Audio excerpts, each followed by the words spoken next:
Hey everyone, welcome to Nerds Talk. I'm Mike. I'm Chris. And today we are doing just a recap of the crazy news that kind of happened this past week. PlayStation had a state of play essentially on a full breakdown and kind of overview of Ghost of Tsushima, their upcoming game that actually is coming out after Last of Us 2.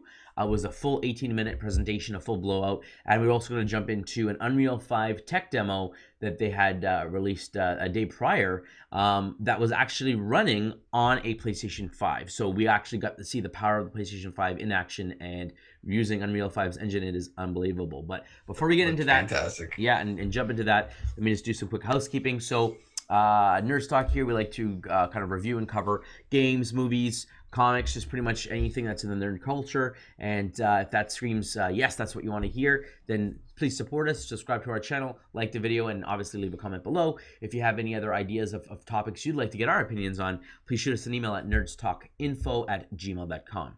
And with that, let's get into it. So let's start off with the Unreal Engine, because that was shown first this past week. The demo, which you can actually see on YouTube right now, it's called Lumens in the Land of Nanites, and it's basically 4K video, and I would recommend that you watch it on a 4K screen if you can to get the full visual depth of what this engine can do. But basically, the people at Epic had come out to show off what this new engine can do and kind of what it means for next-gen gaming.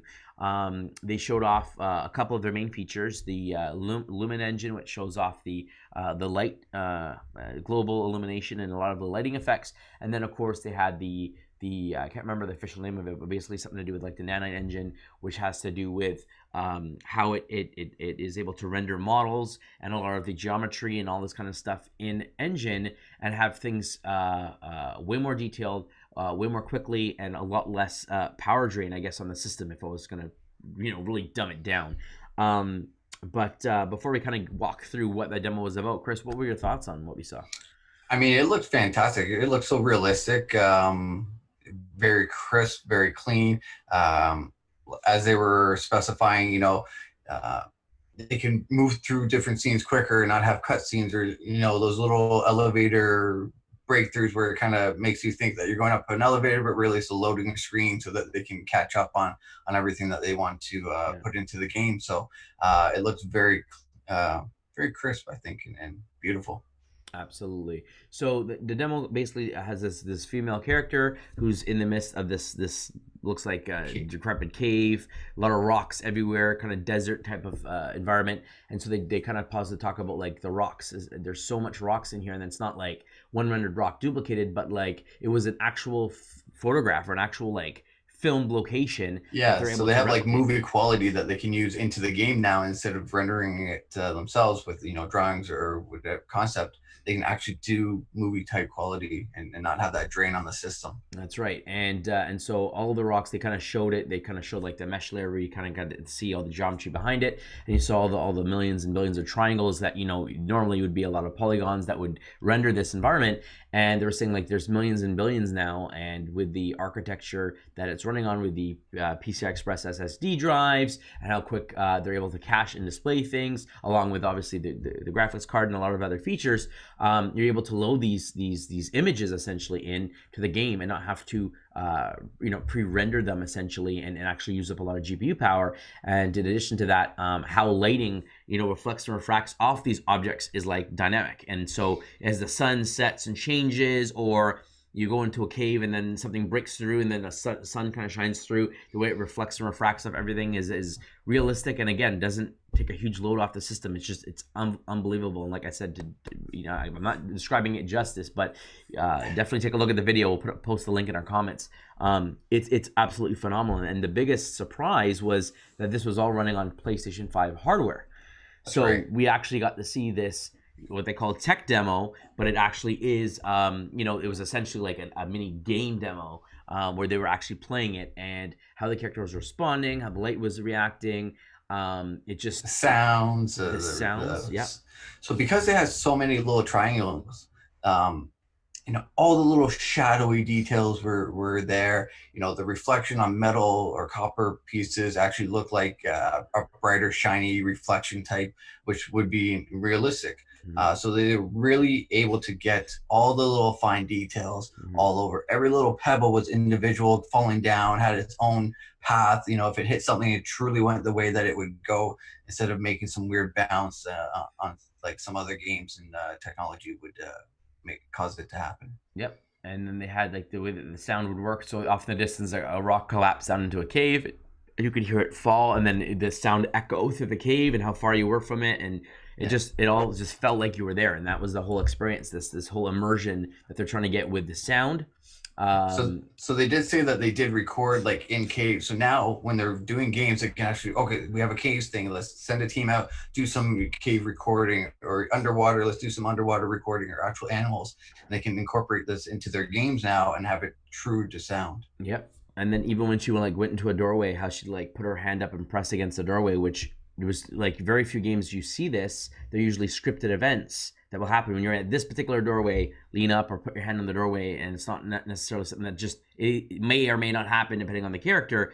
They were saying that a lot of this stuff was more dynamic, and that when you walk through, they could touch the wall, they may not touch the wall. It's just the way that how far Depending you on are from the wall. location. Yeah. Exactly, and it just gives you again more of a immersion filled experience. So it was phenomenal. The sound quality was great. Again, the lights that they showed, and then they jumped into these high res textures, essentially these files that they were able to take pictures of. One of which was a statue, and they were able to show the detail of this particular statue and how like most of the people would have to get a texture and then downgrade it especially if they wanted to make lots of copies of it because of the That's right. strain that it would take to render this. But they were saying now with this new system and this new technology, and obviously the new hardware that now has the SSD as close as it does to the CPU, they're able to actually have these images thrown in with very, very little load time, very, very less development time in designing and rendering and figuring out the texture work and all that kind of stuff, and actually have it in the game like seamlessly. And then they showed the room of this statue where they replicated it. I can't remember what it was, 500 times or 1,000 times or whatever. There's tons of statues in the room, and each and Yeah. every one was all detailed, fully rendered, like good to go within seconds. It was phenomenal, and it just looked amazing. And I was like, wow, it actually felt like a new Lara Croft game kind of thing, where you're kind of going through and discovering stuff. And I was like, wow, this demo makes me want to play this game. Like that's how good it Yes. was. Yes. That's the first thing I was like, wow, now this is one of the games that if it comes out PS5 only, when they're exclusives, I would definitely pick it up and want to try it out. It is so intriguing to see all the different, aspects of caves, going back into the light, all these different features. It really caught my attention. Yeah, I thought it was phenomenal. And then they ended the demo with showing the load times and how the fact like they just kind of look over this vista, this desert style world with the sun setting, there's sand, there's rocks and whatnot, and showing like how far in the distance you can see, and that like it's already loaded. It's not like you have to. It's like a draw distance like trick, and then as you go, it loads it. And she takes off using this flying power, and she starts That's right. flying at phenomenal speeds. And then again, due to I guess physics type engine, there would be some points where she'd have to land and running, kind of jump off the floor to kind of maintain her momentum. But she was zipping through, flying through, almost like that Spider-Man demo we saw when he was flying That's through the right. city faster, faster, faster. And she was flying through this environment to get to where she wanted to get to at the end of this shrine or whatever. And it just was, again, this amazing, huge world that they can build, no load times, beautiful graphics. Just doesn't seem like they had to sacrifice on the visual quality in order to achieve the frame rate they looked for, or you didn't have to worry about load times. Just everything was just exactly what you'd expect from a next gen potential system Console. there. Yeah, yeah, I agree 100%. It was fantastic to see, and they purposely obviously did this so that they could show every little different type of detail. The lighting, the texture, Mm. the sound, the speed. They did this on purpose, and it was very smart and very well done. But they did it in an intelligent way where it kept people intrigued, and it makes people say, "Hey, this could be a game that I actually want to play." First of all, and two, it shows all the features of what the PS5 can do Yeah. now, because there hasn't been too much officially shown on that front. Yeah, so all the developers now know like what kind of tools they have in their tool belt for next gen. It gets people who haven't started the next game thinking about it now. People who are starting already or have started a new game can now shift and say, you know what, we wanted to do this aspect, but we had to cut it because of system requirements, because of how much time it's going to take to render. Now they see, how much capability you can do with so much less resources. It's like, you know what, this is a possibility, and now it's going to take our game to the next level and possibly sell us that many more million copies, right? So Exactly. it's so exciting. And they also announced that the new engine is free to use. The licensing cost is basically waived up until you make your $1 million sale. So once you've hit $1 million in revenue, I guess, or profit, I can't remember the specific details, but the $1 million number, that's when the license fees will kick in, and then you have to pay Epic essentially the royalties for using the engine. But if you're a new developer and you want to use these new features and you only sell, let's say, 500,000 copies, you don't have to pay them. So it's only for people who are really taking off, your game explodes and you sell tons of copies, then they're like, okay, now you got to pay us our royalties. So it's great for new people. The whole point is to try to get a lot of people adopting this, using it as a baseline, and then those who are really successful will pay the licensing fee, but those who aren't successful, it doesn't cost them anything, but yet they can still ship a product that has a really great next gen quality to it, and not have to feel like, oh well, mine's an indie game because it doesn't look the same, or you are limited on staff or resources. So very, very smart move on Epic, and plus they have all that Fortnite money. I don't think that they're hurting for costs right now, right? I agree. It's very smart. It puts everyone kind of on a level field, whether you're an independent, quote unquote, or you're, one of those bigger gaming developing companies.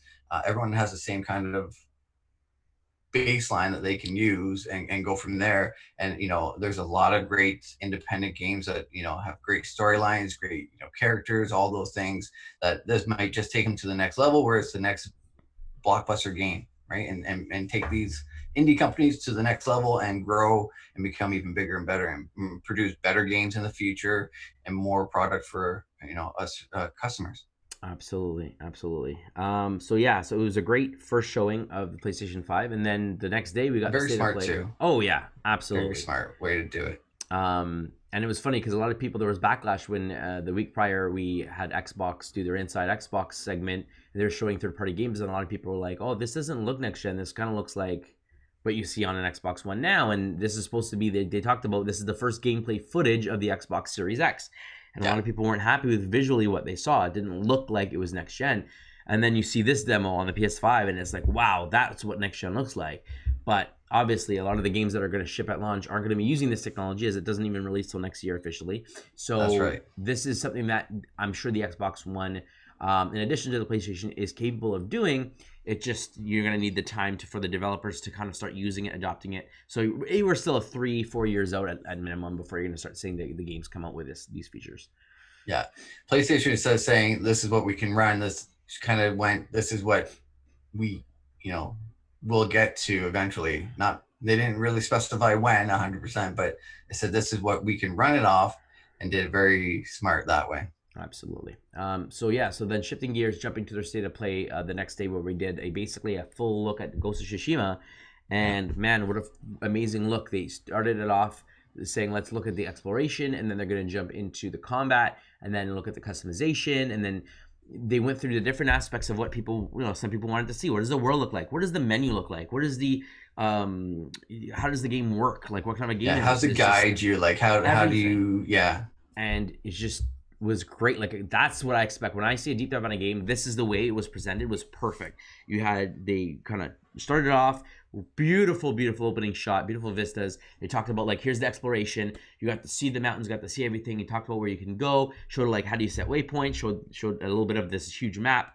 You saw in the distance how far the horizon was. It reminded me of Breath of the Wild, and like, wow, this is going to be a huge game. But the difference is Breath of the Wild is obviously scaled down for Nintendo Switch. It's very much more of a cel-shaded, cartoony look. And this is like, we're going for 4K resolution, high definition, clarity. You want to feel like this is an actual place in the world that you've been to, kind of thing, or you could visit. And you get to see these vistas, and I'm like, there's no way that's going to be like, you get to go there. And sure enough, they take off, they showcase the horse, they go riding down. Again, no loading times. And it was just beautiful. The colors, the music, just everything about it, like the wind, like as we mentioned, the waypoint system, it's just phenomenal opening. Before we get into all the specifics, what did you think of the exploration of this particular game? I thought it was fantastic. It showed a little bit for everyone, right? It showed Yes. those that like to collect and build and explore. They showed that feature. They showed, people that like to get into combat. They showed that you can pick and choose what you want to do. Maybe one day you want to do a bunch of combat and take over cities or whatever it may be. You can do that. Or if you just want to relax and, not think about much, you can collect. You can follow the wind waypoints and explore that way. So it was very smartly done. I like that they showed everything about this game. Maybe not everything, but a Without lot about spoiling this anything. game. Yeah. Exactly. Yeah, they did it right. Exactly. And Yeah. he's riding his horse, and he gets to the waypoint, like the wind, blows the direction he's got to take, whatever. As he was Yeah. running, you heard like a bear roar. There was a bear fighting a guy off to the side, and it was like, oh, there's some dynamic events that happens, very Red Dead Redemption style, like things that you can just Yeah. pop I know up. we joked it was like a mix of a baby from Red Dead and Breath of the Wild. It was Oh yeah, that kind of a mix of the absolutely. game. And The Witcher, obviously, like in terms of like how many That's quests and right. things. And then so they get to their destination, and it's like, oh, you reach like a Mongol camp, whatever. And then he says, well, what if you get to your destination, but you don't really want to go there? You want to do something that's not a story beat, or you don't want to progress the story. You don't want to kind of do side quests or whatever. And they said, well, we wanted to make this as dynamic as possible. And again, the user interface was very minimal. You didn't see a bunch of health bars and graphs and all that. It was very like, you're here, you're in this world, so you kind of got to figure it out.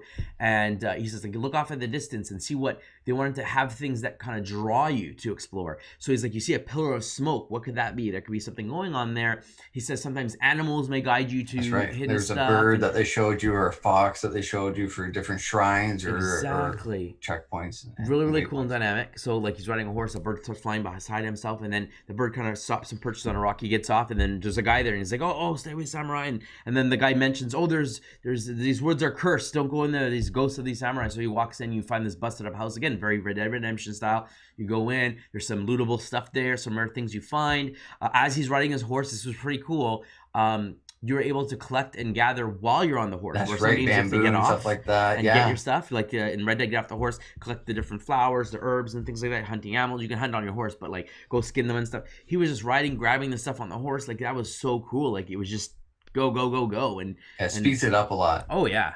And who knows how much things you're craft. They didn't get in the crafting system. They said there's a lot more to show you guys. They showed bamboo and linden. I think I saw. As two materials, and a yew branch and some other things. But yeah, so right. Obviously weapons, armor, you're gonna be able to craft, but they didn't get into the specifics of it. And then, then after getting looting this house, he runs off into the woods and sees a fox. He follows the fox to a shrine.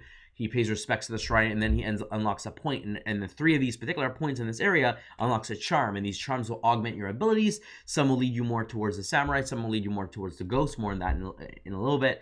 And they change your playstyle and kind of make you a faster runner, or make you do more damage, or make you dodge or block or whatever, depending on how you want to play the game. You can again customize your guy from not just a visual look, but like a play style way. Which again, I was like, ding, ding, ding. If you look at Jedi Fallen Order, you're like, yeah, they had a skill tree, they had a lot of customization points. It's like they took a couple steps, but they didn't go all the way. You look at God of War, I think took a few more steps with how the combat system worked, how you could upgrade your weapons, and how that would change your abilities. The runes on your weapons change what kind of powers or combos you could do. Like that really felt a lot deeper than what Jedi Fallen Order did. Jedi Fallen Order did have a lot of cool moves, but I thought it was very limited by the one screen. I think they really should have taken each branch and kind of went off into 3 separate windows and really focused on a lot of cool things you could do. But maybe for the sequel, I thought that just the way that they were describing it, it seemed like it was a very deep combat system, and obviously we're going to jump into that next. But I was impressed at this point when they were going through the menu system and just seeing what I could see. I was like, man, this is giving me Breath of the Wild vibes. Lots of stuff to do for an open world game. Like that's what I want. If it's a beautiful world and it's not like punishing combat where you're dying often and you get frustrated, it looks like it could be Jedi Fallen Order style where you gotta parry and block just right and stuff. But there's fast combat as well, and you see that. I just think that there's a lot more to this game, and I'm really excited. I'm really, really excited for this, for what they're definitely. So I was really excited when I saw the preview the first time, way back when, and then seeing this got me even more excited. So seeing it before really got me excited way back when, but now seeing this gameplay I'm even more excited. You can use deception, you can use stealth, you can use, so with the parry, it seemed like if you timed it right, it was just a one hit kind of end move kind of thing, deflecting arrows at the right time, just hitting the right buttons at the right time to deflect. If you got it right, you did the proper move, but if you didn't, then obviously it would probably affect you. But I like that, between the samurai and the ghost, there's lots of different styles, fear, Well, let's get into it. parry, all those kind of Let's jump into things. it. So they started off with the samurai, and basically it was Yeah, like during day. It looked like he went up, and it's like, well, if you've seen samurai movies, you kind of know what to expect. Samurais are very honorable in the way that they challenge. Yeah, fight. They come, they don't, they're not very roguelike. They're not stealthy. They just come up and be like, I want to challenge you. They come out, they fight honorably, and true samurai style, one cut, you're dead. Two yeah, cuts potentially when they hit you. That katana blade is so sharp, it like cuts through anything, and you kind of see why George Lucas really gravitated towards the samurais as like a starting point for his Jedi, with this whole like this honorable, this special like type of society kind of thing, and then they have these crazy weapons that like that's all you need. And yeah, their lightsaber, which can literally cut through anything, and then they have the samurais who have these swords that literally are very lethal with. So he kind of goes up, challenges the guy. They come on. The guy makes their first move. Boom, he takes them out. Two guys run into him. Another one move takes them out in one kill. And then you kind of see him kind of get into the camp, use a bow and arrow, take another guy out. And every single hit, he made sure that it counted. And they said, like, you're approaching this as a samurai, you're running into a bunch of camp.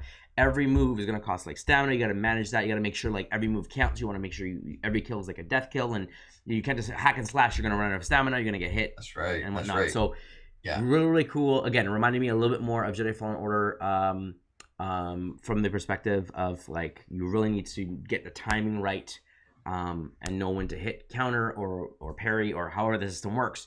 Very, very detail oriented combat, which I thought was really cool.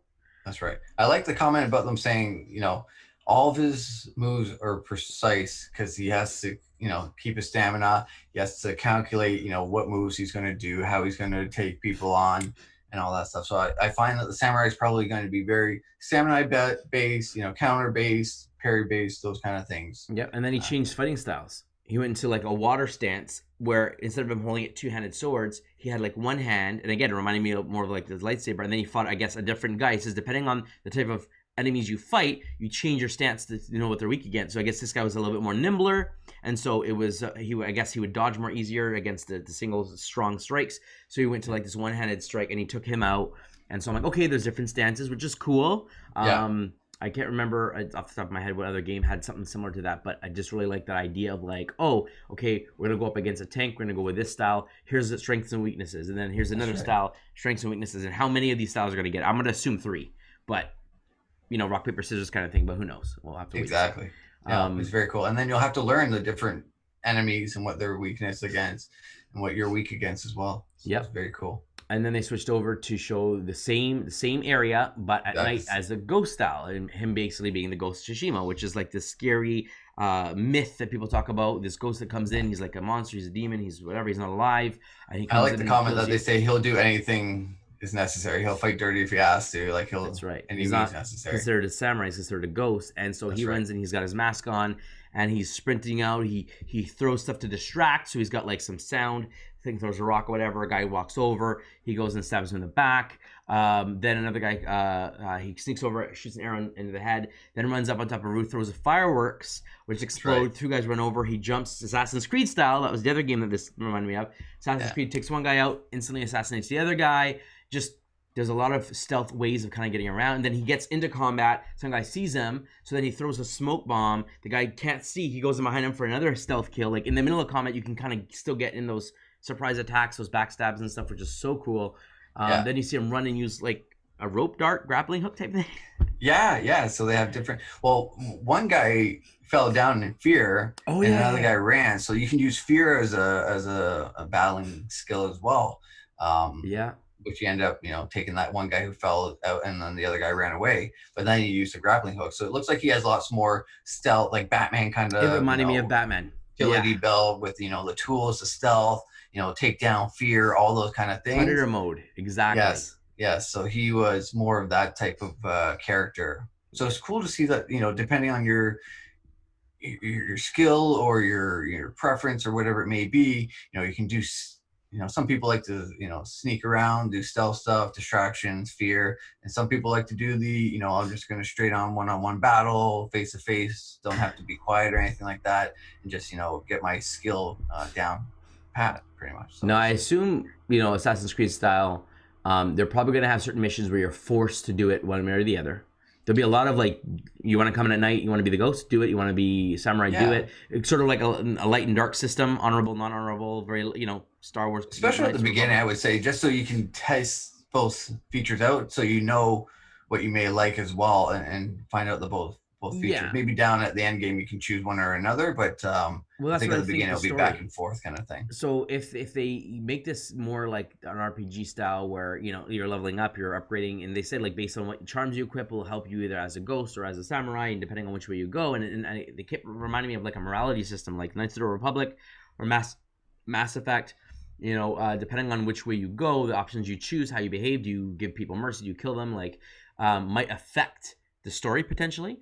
Or if it doesn't affect the story, there might be some things that get affected or some paths that open up to you depending on which way you tend to play. Now, it does say that the charms you get, you can equip if you want to be more ghost-like, if that's the way you like to play, more stealthy, or if you want to be more samurai, brutish, you can equip to adjust your style. It's very customizable, which is cool. But I'm wondering, like, again, because they made it sound like the ghost is unhonorable, he does whatever it takes to get the job done, he's wearing a mask, it's at night, it's very dark. Is there going to be like, the more that you're the ghost, you're going to be seen more as this kind of guy, and if you're more the samurai, you're going to be the more honorable guy, and then you have to decide maybe at a certain point which way you're going to go. It'll be there's so many things they could do, and I'm really excited to find out which way they're going to play it, because I've had great experiences with games where you choose and it changes the story, you get different endings. I've had stories where it didn't make a difference, but it opens up different missions, so you can see different things, but it doesn't necessarily affect your overall outcome. So the end game, I'm interested to kind of see which way they go with it. Definitely, and I think they have so many options with this game too, and it seems so big and wide that you can, like we were saying before, you can choose whether not only to be the ghost or the samurai, but also if you just want to explore more, if you want to do side missions, or if you want to try and get main story mode, and pick and choose what you want to do. Very customizable, I think. Well, as we'll go into as well with the next thing that they went into was all the customization that was available in this game as well. The armor. So they were talking about, exactly. You can change the colors. You can change, the materials that you collect will change what what you're wearing, your armor, your all that material stuff. As well as they're showing clips of like you can do videos and pictures and have different music sound background. They can have like the Japanese more background noise music, or you can have the wind going or leaves blowing. That's new, because if you look at a lot of other PlayStation exclusives, God of War, Spider-Man, they all had phono modes, but and in Spider-Man had like you can change the pose and stuff like that, but you pretty much got with what you got. This is like, you know what, you want to make this an artistic style, you want to have wind, you want to have leaves or fireflies like they mentioned, you can throw it in even if it's not happening in the game to make it more atmospheric, which most games you can take a picture of the beautiful shot that's there, maybe pose your character in some games not, but this is like, no, you can actually go, you can change his expression, a rock or whatever, add different elements to really like, this is where you are in the game, you can add stuff to make it even more have more emotion, more movement in it. It's just great, man. I'm like, wow, that's cool. And have music to it if you want to do a video, or have text to it, or pan it if you want. The different aspect ratios where it goes into like widescreen black and white if you want to do a samurai showdown. I was like, that is so cool. Some people I've heard on YouTube and talking about like, I'm gonna do the whole game black and white. I'm like, no, it's too beautiful for me not to like. I would probably play with it when 1 or 2 battles, like let's do black and white for this battle. But I think for the most part, the colors, just everything, I wouldn't want to not see that beauty that they put in the game. Exactly. No, I agree. But I love that. I feel it's going to be a very customizable or open game that you can play at your leisure, which is nice. And play your style. Yeah, it's really exciting. So I'm all for it. I was like, this is a game I'm probably gonna play like God of War. God of War, I waited almost 2 years. I got it as a gift. I got it on sale. So great game. I loved it. Phenomenal game. Definitely worth the full price. This game, 100% worth the full price. But I was like, you're probably gonna wait for it. But after watching this video, I'm like, this is giving me such like the games that I like the most, like Batman and Breath of the Wild and Witcher and these kind of games. And it's just the style that it has, open world, the fighting, just everything. It just speaks to me on all the levels that it just makes me want to go. And then even the time, like the samurai just dwelling, it's very fresh for me. I don't play very many samurai games or Japanese Yeah. based games where it's like, anime and stuff like that. Like this is giving me something that's different than, World War II, Modern Warfare kind of vibes, Shooter up games, futuristic. or It's yeah. very like this is a cool timepiece. It's kind of gives me a fresh palette. So I'm so stoked, and it's really hard for me to like not want to get this day one. So it's going to be an interesting situation. July could not come sooner. Yeah, honestly, especially now, what's going on? Have some gaming time. Definitely some fresh games are needed right now. Yeah, But this one looks fantastic. absolutely. So with that being said, I mean, overall, I mean, the last time we talked about this after seeing Inside Xbox and stuff like that, we talked about like Xbox and PlayStation based on what we know. We were Yeah. both more leaning towards getting an Xbox Series X based on like the what was the game guarantee thing called again? I can't remember what they called it. Oh, so I don't remember. But it guaranteed that if you bought an Xbox 3 or one game, it can be upgraded, to future games Yeah. and so on. Like So it's you basically pretty much get the best a version. license. Yeah. Yeah. You're So buying the license of the game, and you then buy the you game can once play it on for all your whatever. Xbox systems now and in the future, and it's like great, that's cool. So I like that ability, and I was like, that's killing it. The fact you have 3 or 4 games like pause, and then you can just jump back into where you were. You don't have to like reload everything. Like everything's quick, and just everything about Xbox was just screaming like they're gonna kill it, they're gonna kill it. And then I actually got to see the PlayStation run, not just speaking about XYZ, but seeing the demo and then seeing this game, which was running on PS4 Pro, not not the next gen. So Yeah. it just kind of makes you like, wow, I forgot like they have these amazing exclusive games. Plus, they still have tech that can compete with Xbox. It's tough. It's very tough right now. It's I definitely won't be able to afford both at launch. I will get both at some point, but Yeah. it's going to be expensive, so it's going to have to be a waiting game. But man, like Ghost of Tsushima, do I get it now and play it on this system, or do I buy it and wait and get it play it for on the PS5? Like it's tough. It's a tough decision. Yeah. I think I need to I need to hear more about PS5 other than just seeing what it can do later on Yeah. with the capabilities. Because really all they showed for the PS5 was just what the capabilities will be in a few years from now with the great technology and realism. Right now, I'm still leaning towards Xbox. I think just because they showed the actual facts of what you're going to get with the next series. Yeah. But that could change once PlayStation announces some more things, and what it can it jump in and out of games like the Xbox can. Will it be compatible with PS4 games and onwards, and backwards compatible and forwards guaranteed license and stuff like that. So, but right now with everything I actually know concrete, I'm still leaning towards the Xbox. Yeah, and I think for third party games, it's a lock, especially with it. Like you buy it, it's gonna work on the future. A lot of those games you've bought and invested on, and if you want to go back and play, you got to dig out your old console. The fact that you don't have to worry about that with Xbox, that's their guarantee, is great. PlayStation rumors, yeah, it does support backwards compatibility from at least the PS4 standpoint, but we don't know 100% if every game will be available at launch. Will it up-res graphics? Will it be the same? How is it going to work? We don't know. Series X, for the most part, even if it doesn't have like a Series X version, it will still make the games run better and look better, just like the Pro and the Xbox One X does now with current gen. Yeah, it upgrades the game. So you're still getting a better experience regardless on it, and the fact that you can take your Xbox One X or Xbox One disc and put it in the new version and the new system, and it's going to work no problem. Great. The PlayStation, we don't know if third parties are going to give you that option or not. So yeah, I agree with you. The third parties might, for now, still reside on Xbox for me, and then PlayStation will just be the exclusive machine. Exclusive, yeah.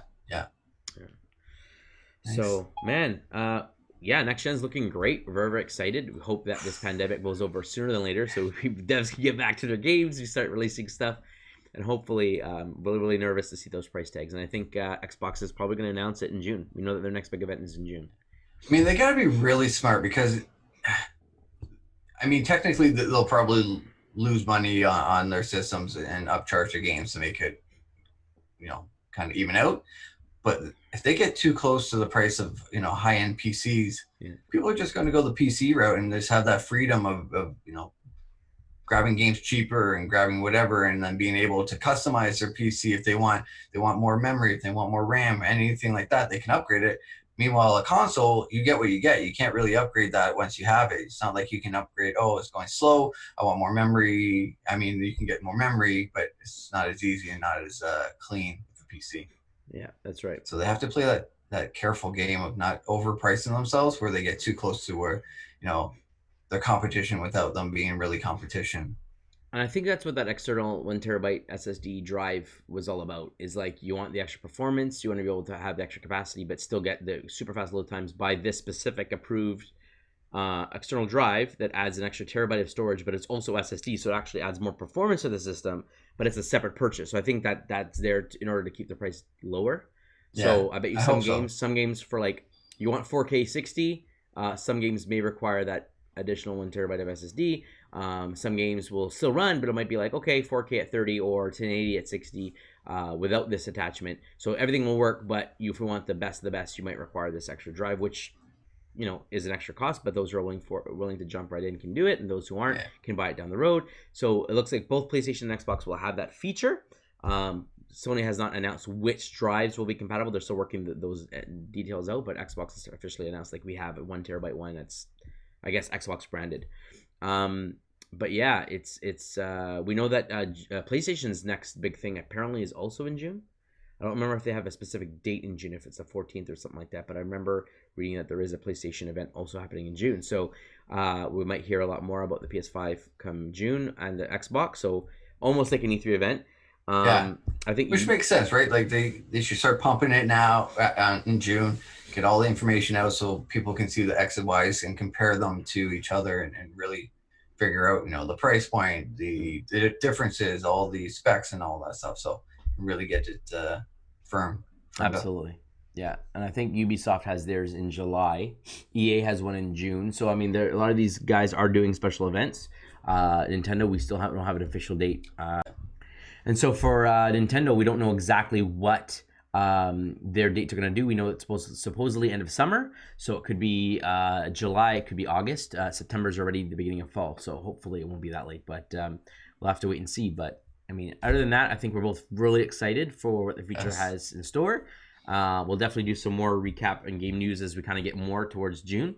But Definitely. with that, I mean, what do you think, folks? Let us know in the comments below. Let us know what you are most excited about. If you've seen these videos, we'll post the links below. Watch them. Let us know your thoughts. Drop a comment below. Subscribe to us if you'd like to support us. And as always, friends, stay nerdy. Stay nerdy. Perfect.